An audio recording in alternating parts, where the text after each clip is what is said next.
Hello, my name is Rick Catron with PC Miracles. This is tip 4 of the 12 tips for online shopping safety.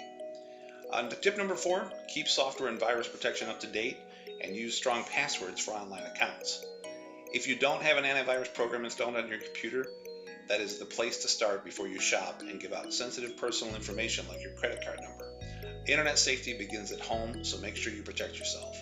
Several antivirus software packages are available, so check reviews. Your internet provider may offer a discounted price as part of your service. Password reuse is an epidemic. Repeating the same password across your accounts is a lot like using the same key for your house, your car, your office, your mailbox, and even the locker at your gym. If someone gets a hold of one of those keys, they now have access to everything you want to keep safe. During the holiday season, you'll likely be creating new accounts to simplify checkouts, tracking, and returns. When you do, use random, strong passwords so in the event of a site breach, you won't be handing a cybercriminal the key to your other accounts. From everyone here at PC Miracles, Merry Christmas and Happy Holidays.